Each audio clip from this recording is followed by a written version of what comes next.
You're not winning. You're not winning this.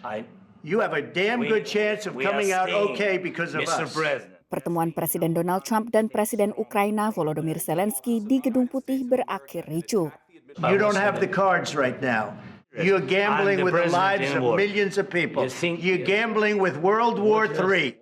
Pertemuan sedianya akan membahas perjanjian mineral tanah langka Ukraina dan upaya mengakhiri perang. But you're either going to make a deal or we're out. Usai pertemuan, Trump mengatakan lewat media sosial bahwa perjanjian mineral batal. Kata Trump, Zelensky tak menghormati Amerika dan tak siap untuk mencapai perdamaian. Pertemuan yang disaksikan langsung puluhan wartawan Amerika dan Ukraina berubah panas pada menit ke-40 setelah Zelensky mengangkat invasi Rusia terhadap Crimea pada 2014. Wapres J.D. Vance langsung menuduh Zelensky tengah melakukan yang disebutnya tur propaganda. And do you think that it's respectful to come to the Oval Office of the United States of America and attack the administration that is trying to prevent the destruction of your country? Zelensky meninggalkan Gedung Putih tak lama setelah pertemuan dan jumpa pers yang tadinya dijadwalkan akhirnya batal. Sebelum menuju Gedung Putih, Zelensky bertemu dengan sejumlah senator baik dari Partai Republik maupun dari Partai Demokrat. Tak sedikit dari wakil rakyat AS ini mengantisipasi akan terjadi kesepakatan antara Amerika Serikat dan Ukraina terkait perjanjian mineral langka Ukraina. Perjanjian ini mengatur pengelolaan dan kepemilikan bersama dana rekonstruksi pasca perang bagi Ukraina. Ukraina akan alokasikan separuh pemasukan dari sumber kekayaan alaminya untuk dana ini. Trump menyebut perjanjian mineral ini hal yang bisa mendukung proses pasca perang saat negara-negara Eropa mengirim pasukan pemelihara perdamaian ke Ukraina begitu perangnya dengan Rusia berakhir. I was hoping that this minerals deal, which would be transformative in the relationship, would go over well. I talked to Zelensky this morning. Don't take the bait. Trump belakangan meningkatkan tekanan pada Ukraina untuk mengakhiri perang dan sempat menuduh bahwa Kiev memulai konflik. Rusia melancarkan invasi ke Ukraina pada Februari tahun 2022. Pemerintahnya melakukan negosiasi langsung dengan Ukraina tanpa keterlibatan Kiev atau sekutu-sekutu Eropa, membalikan kebijakan AS di bawah pendahulunya Joe Biden. Lewat media sosial, Zelensky berterima kasih kepada Trump dan bangsa Amerika. Kata Zelensky, Ukraina perlu perdamaian yang adil dan berkelanjutan dan pemerintahnya terus bekerja untuk mencapai hal tersebut. Dari Washington DC, Virginia Gunawan dan tim VOA.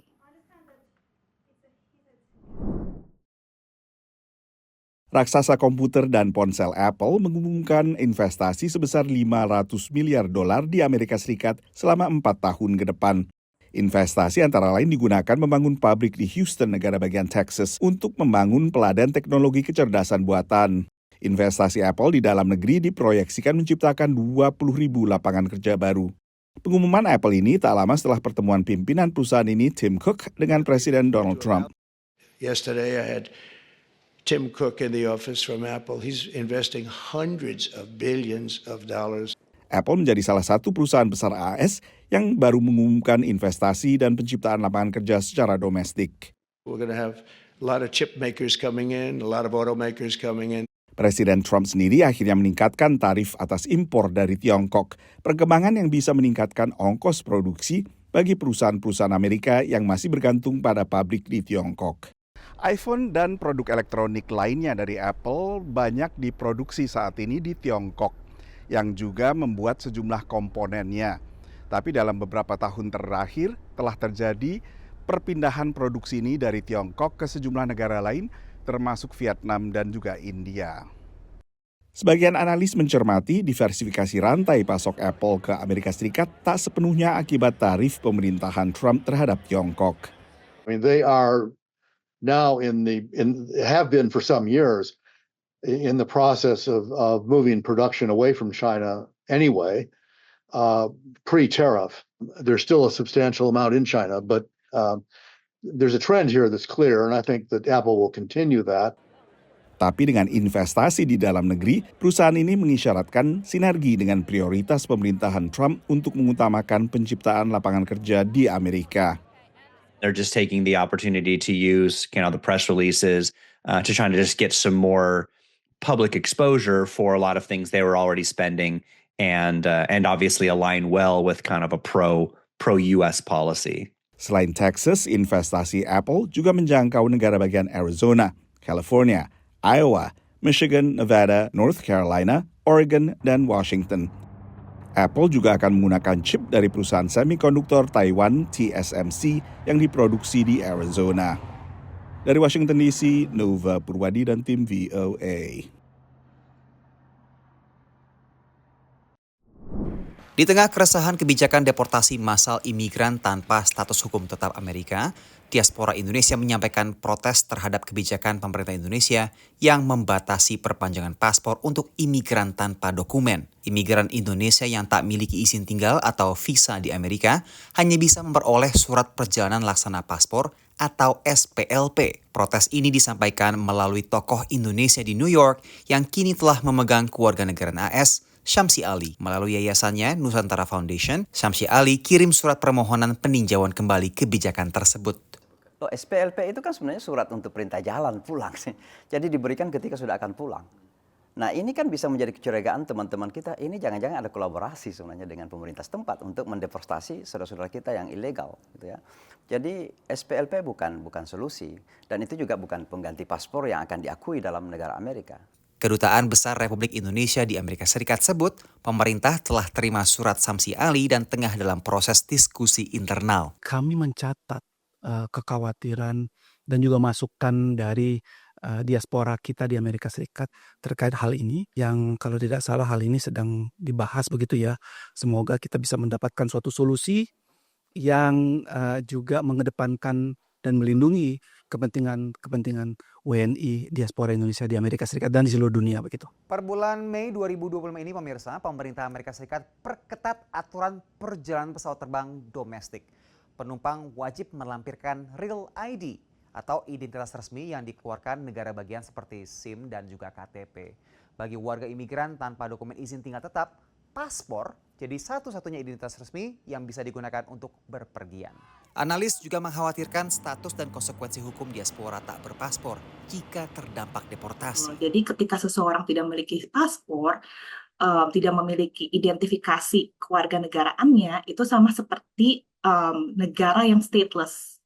Jadi negara yang benar-benar, jadi di sini seseorang tersebut bukan tidak bisa tinggal di Amerika Serikat, tapi juga tidak jelas kewarganegaraannya, ditakutkan seperti itu. Dan nanti juga ditakutkan seperti ICE atau pemerintah Amerika Serikat akan bingung juga ini nanti dibalikinnya kemana. Sebagian diaspora tanpa dokumen yang memiliki anak yang lahir di Amerika bisa dapatkan kewarganegaraan ketika anaknya beranjak dewasa. Teman-teman kita sudah punya anak, kemudian anaknya berumur 18-21 tahun dan sudah bisa kerja, anak ini bisa mensponsori orang tuanya.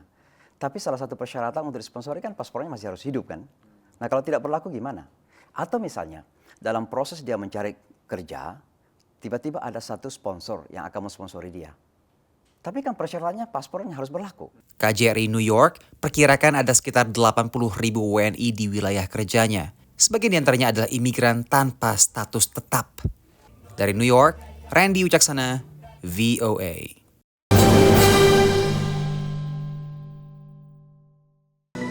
Ayo komunikasikan bisnis, event, atau pengumuman Anda di Koran Jawa Pos Radar Bali. Kontak WA 0877 5087 5999 atau email grafisiklan.radarbali@gmail.com.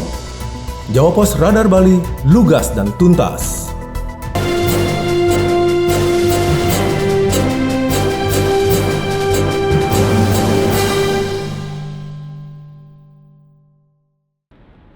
Sebuah armada yang terdiri dari 15 kapal tanker khusus mendukung perdagangan gas alam cair atau LNG Rusia dari sumbernya di Yamal di Kutub Utara Rusia.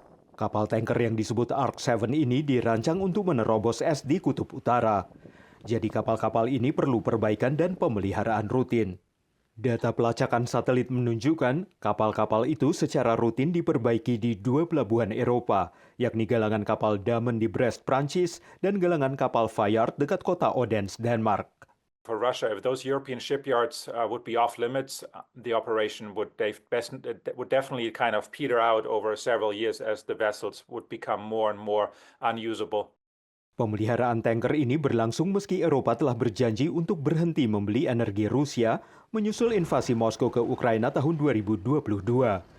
Kiev menuduh keuntungan Rusia itu dipakai untuk mendanai perang. Sebelum tahun 2022, Rusia memasok sekitar 40% gas Eropa. Sebagian besar negara Eropa kini tidak lagi menerima gas Rusia melalui jaringan pipa. Tapi itu berbeda dengan LNG.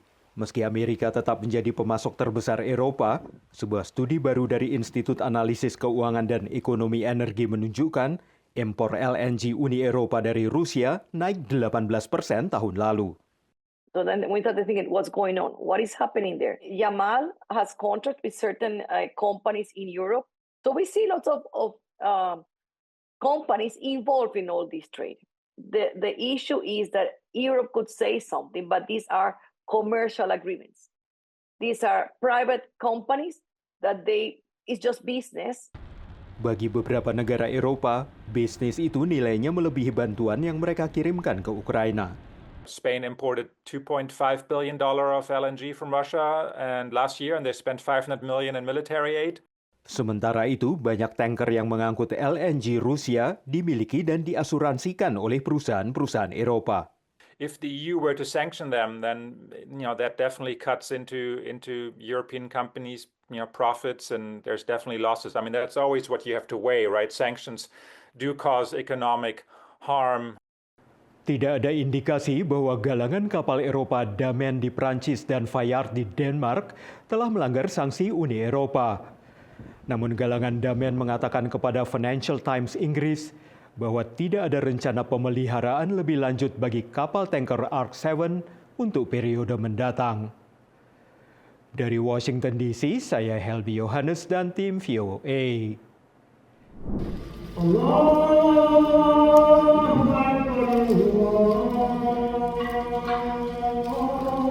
Azan berkumandang di dalam speaker Nancy Pelosi Caucus Room, salah satu ruangan di kompleks gedung Kongres AS, mengiringi acara buka puasa Kongresional Amerika Serikat. Acara yang digelar The Muslim World League pada hari ketiga Ramadan ini dihadiri sekitar 125 para pembuat kebijakan dan pemimpin keagamaan di sejumlah instansi pemerintahan di ibu kota Amerika Serikat. We all share the same place and we want to live peacefully with one another. We cannot do this alone as Muslims, and grassroots level cannot do it without a leadership, a moral leadership. Faith leaders, they have this responsibility to guide and educate the grassroots and to educate people and to guide them towards peace. Lewat Kepala Kantor Urusan Keyakinan Gedung Putih, Presiden Donald Trump menyampaikan pentingnya hubungan antara umat beragama, tak hanya antara pemuka dan wakil rakyat. We are entering into a holy season for most of the world's religious communities. Muslims, Jews, and Christians will commemorate Passover, Easter, and Ramadan. Billions will be praying to God, and billions will be searching their own hearts. May it be for all of us, all the children of Abraham, a time of introspection, marked especially by billions of prayers for peace. Setelah berbuka puasa singkat, sejumlah hadirin melakukan salat maghrib berjamaah di ruangan yang sama. Selama bulan Ramadan, sejumlah instansi pemerintahan di AS seperti Departemen Luar Negeri dan Departemen Pertahanan biasanya menggelar acara buka puasa bersama. Salah satu yang paling bergengsi dan politis adalah buka puasa di Gedung Putih bersama dengan Presiden AS. Bagi hadirin, ini adalah kesempatan untuk belajar tentang memahami iman lain dan berdiskusi dengan sehat.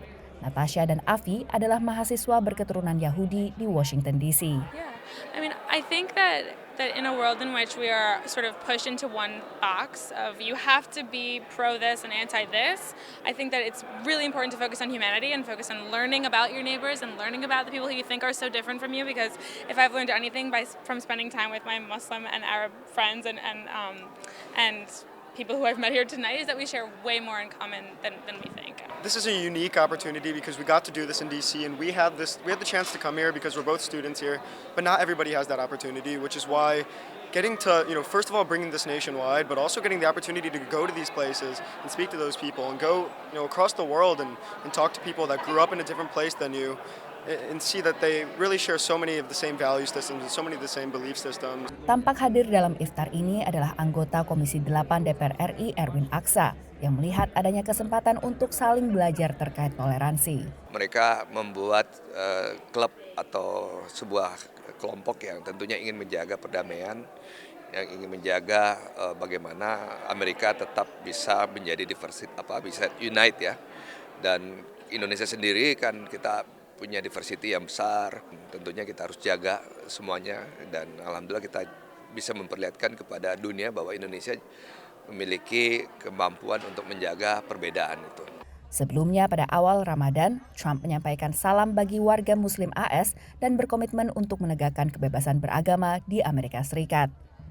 Dari Washington DC, Virginia Gunawan dan tim VOA. Seperti tahun-tahun sebelumnya, sebagian Muslim di Amerika Serikat sudah mengetahui kapan hari pertama Ramadan, jauh sebelum tarawih pertama. Imam selalu mengambil rujukan dari Fikih Council of North America, FCNA, dalam memutuskan jatuhnya hari-hari besar Islam. Fikih Council of North America atau Dewan Fikih Amerika Utara adalah organisasi fikih beranggota sejumlah masjid di Amerika Serikat dan Kanada yang menggunakan metode hisab dalam menentukan hari-hari besar Islam. Menurut pakar visual Badan Antariksa Amerika NASA, dengan teknologi mutakhir yang dimiliki NASA, mereka bisa memprediksi perputaran bulan hingga ribuan tahun mendatang. If we were going to point a telescope, I could tell you exactly where to point it, but it's still a question whether you would be able to see it. I can predict where the moon will be thousands of years into the future. That's how good our understanding of the motion of the moon is now. The issue becomes the rotation of the Earth, believe it or not. The Earth's rotation is not exactly the same every day. And over long periods of time, it's actually slowing down. Metode ini memudahkan umat Islam mempersiapkan diri, termasuk mengajukan cuti jika hari besar Islam, seperti Idul Fitri atau Idul Adha, jatuh pada hari kerja. Namun tidak semua masjid di Amerika Serikat menentukan hari pertama Ramadannya dengan menggunakan metode hisab. Ada yang menggunakan patokan ruqyah, yakni melihat hilal dengan mata telanjang, sehingga mereka belum bisa memastikan kapan tepatnya tanggal 1 Ramadan hingga ada keputusan hasil sidang isbat dari induk organisasi atau afiliasinya baik di tingkat nasional maupun lokal. Seperti Masjid Istiqlal di Sugar Land, Texas. So since we have such a large Muslim community, there's already an organization called ISGH, the Islamic Society of Greater Houston. So that encompasses the entire Houston area. And they usually have their imams and sheikhs already ready to watch the moon. So whatever they end up deciding, we also follow that. Perbedaan rujukan ini karena komunitas Muslim Amerika Serikat tidak mempunyai lembaga resmi pemerintah yang mengatur urusan agama. There is certainly a difference between the Indonesian context and our context because we don't have a state that is considered. We of course have a state, but it's not a Muslim state that administers religious matters. So when you have such a Muslim state that takes care of these religious matters, then people will find it easier to yield to the state's decision.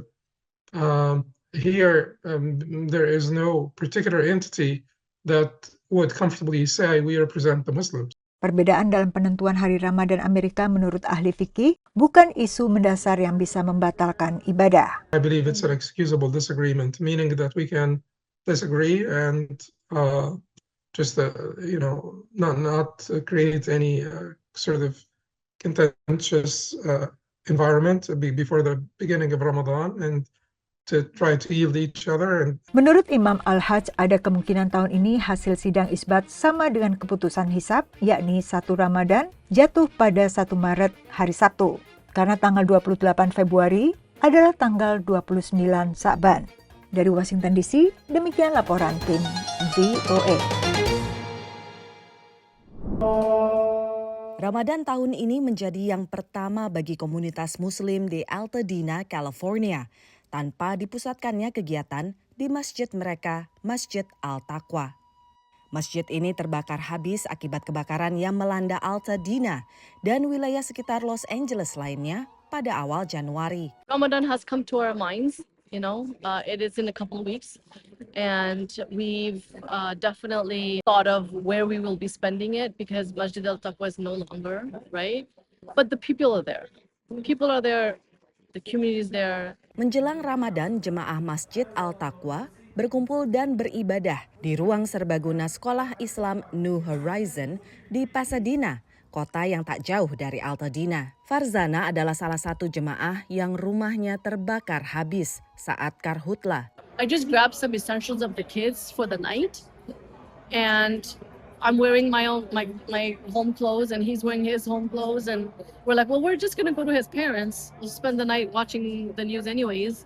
We don't need anything. We'll be back in the morning, And we turn, and that's when we realize that our house is gone, because our neighbor's house is gone, our house is gone.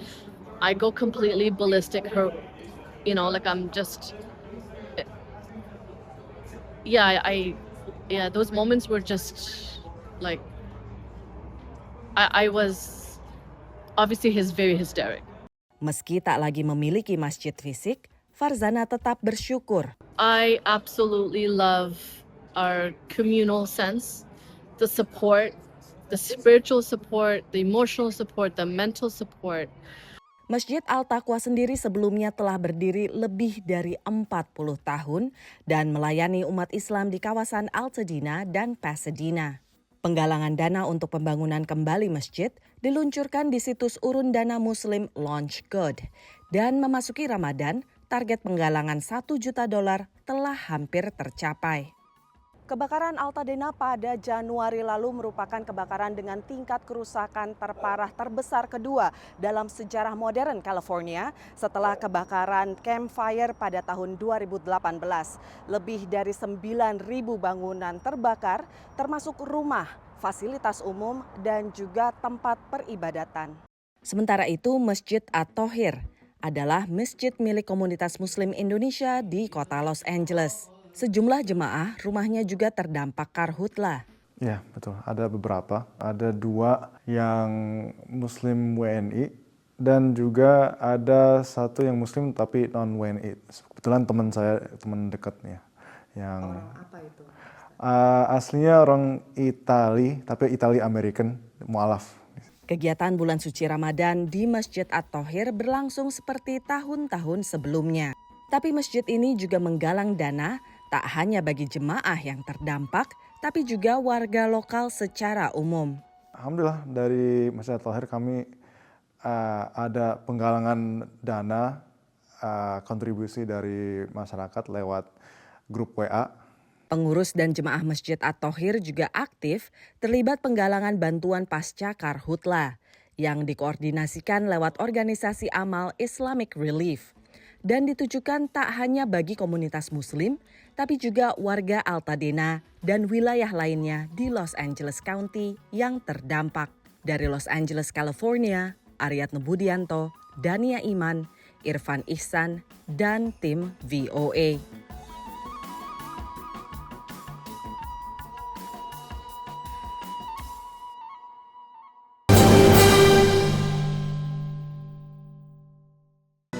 Ayo komunikasikan bisnis, event, atau pengumuman Anda di Koran Jawa Pos Radar Bali.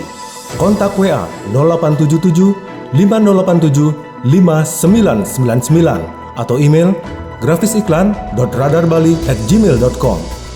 Jawa Pos Radar Bali, lugas dan tuntas.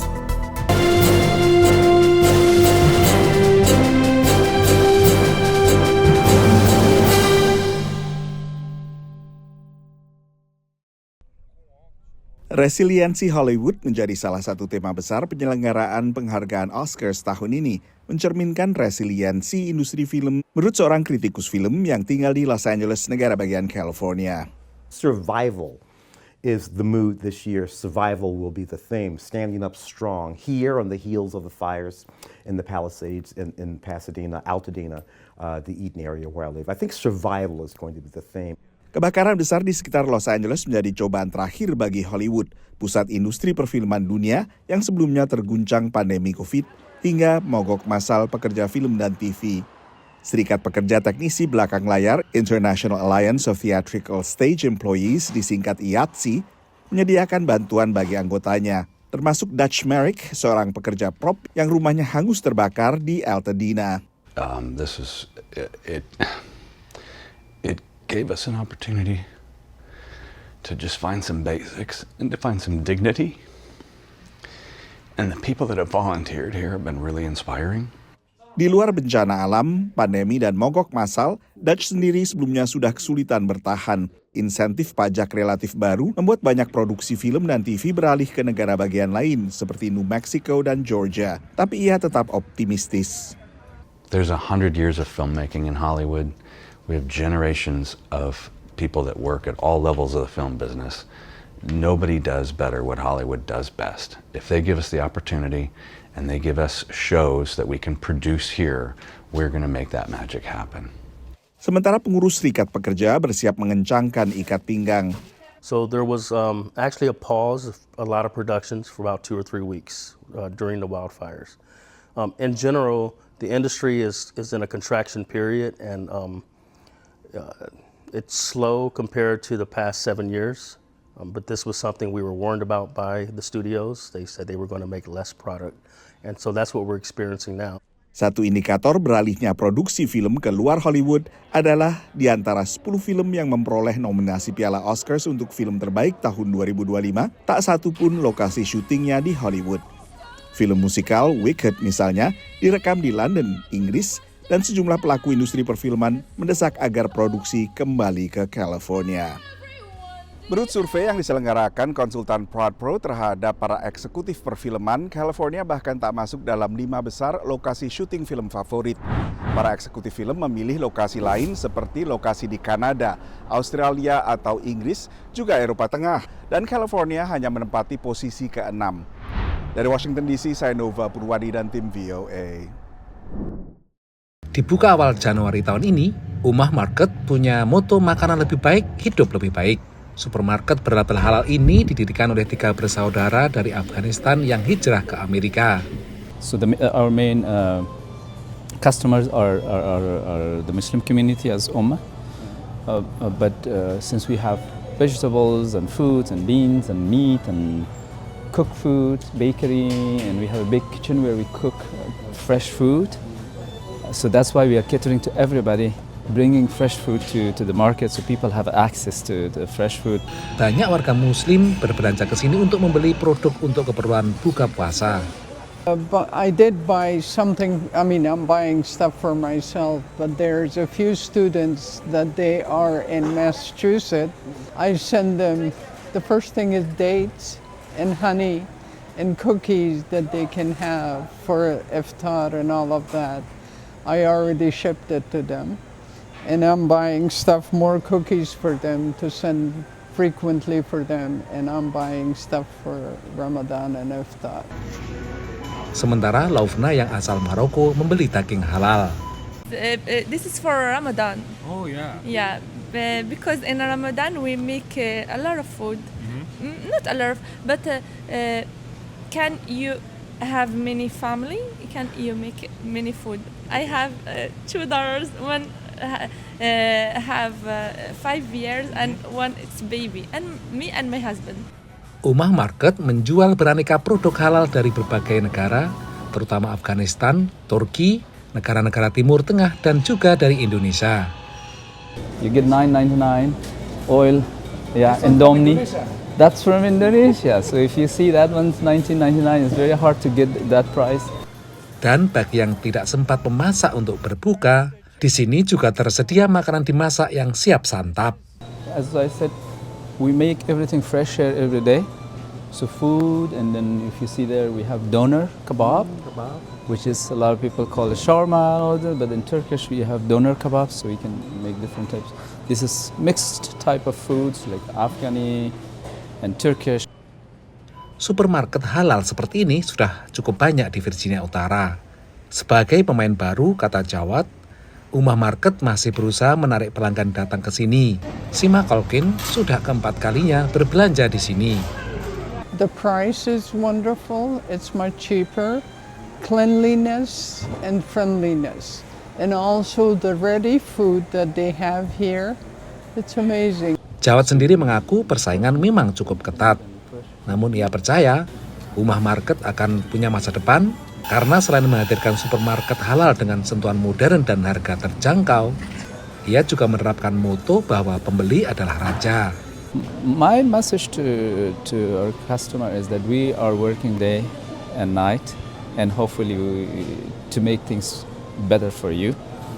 And we love our customers. To our competitors, we say